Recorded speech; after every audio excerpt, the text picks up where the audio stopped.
was made well after World War II. But it's an interesting tank because it contrasts. So there's big heavy German tanks in World War II like the Tiger and the Panther and the King Tiger.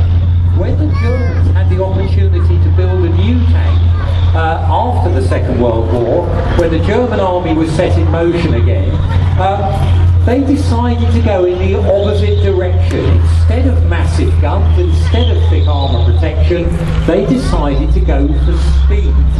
Now the Leopard tank, when it first went into service, only had armour protection against 30mm rounds, so bigger than a bullet, but not a sort of anti-tank gun size. But what the Germans did, they put a tremendously powerful, you can hear it there, MTU diesel in the back of their vehicle, and they made that vehicle very, very fast, and speed became its protection. So what they were saying is if we drive fast enough around the battlefield, the enemy tank guns won't be able to keep up with us, so that's as good a protection as any. They buy the British 105 gun, so it's a tremendously powerful tank gun, and where the Germans were very, very clever, they managed to upgrade their Leopard tanks by adding more armour protection over time, and still keeping the levels of mobility very high.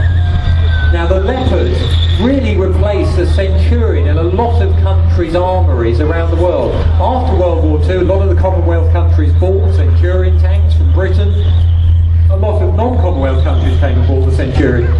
When they got rid of their Centurion tanks, on the whole, they tended to buy Leopard tanks as replacement.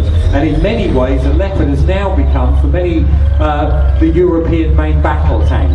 And it's gone through quite a number of marks. This particular Leopard that you're seeing driving now, this was actually used by the Canadian Army, and some years ago the Canadians got to the point where they thought tanks were old hat, they were going to get rid of them, and we put up our hands and said, could we possibly have a couple of your Leopard tanks that are going out of service? And they very kindly gave us 2 Leopard tanks. Brought them over here. Then the Canadian Army went off to fight in Afghanistan and decided tanks were still important, and they ended up buying more Leopard tanks, upgrading them, putting them back into service, and thankfully they didn't actually ask for the 2 they gave us back. But it was a good example for us to show the mobility and the utility of tanks still to this day, even in countries like Afghanistan.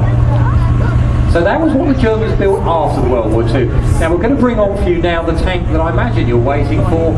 This one is the Tiger tank from the Second World War. Now as I mentioned earlier, the Tiger was pushed on the German army really by Hitler. He wanted the German army to have something much bigger than anybody else, much more powerful, with a very heavy gun. He insisted they took that massive 88mm gun that was used as an anti-aircraft gun, put it in the tank, very thick armour plate, 10cm thick at the front of the tank there, and you end up with this very impressively armour plated, very powerfully gunned, but very expensive tank. Now those of you who've had a chance to talk to any of the crew, you can do so afterwards, they will tell you how complex this tank is. To not only make, but also maintain, keep it going. And because of that, during the war, the Germans only made 1,300 Tigers. And if you put that up against probably about 60,000 T-34 tanks, 50,000 German tanks, there aren't an awful lot of them around. So it was, undoubtedly, a very, very powerful tank. But the actual battlefield of World War II, very few of them appear in combat because they just can't make enough of them.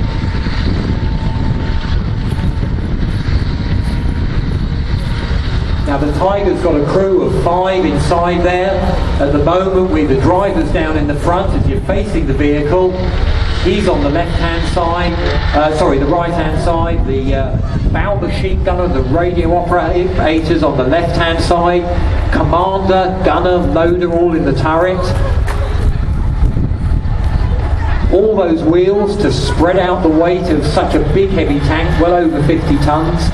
And the engine in the back, the famous Maybach engine that's powering this tank along, really designed in the first place for a tank slightly lighter, a 36-ton tank, and a cause of endless troubles not only to the crew in World War II, but subsequently. But the truth is, most tank engines on most variants of tanks cause trouble. It's not just with the Tiger.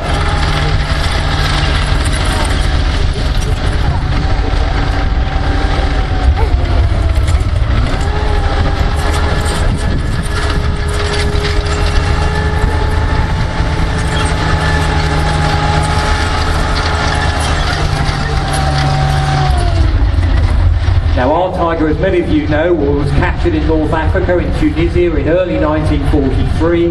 It was the first complete Tiger captured by the British forces, by all the Allied Western forces, and it was seen by Churchill in Tunis, by the King went out there and took a look at it as well. It was brought back to Britain for evaluation, and it came down to the Tank Museum in 1951, and it's been the subject of an ongoing restoration project really for over the last 10 years. We've just done some more work on the tank. We've fitted something called the fan drives in the back so that we can now authentically turn the fans to keep the engine cool from the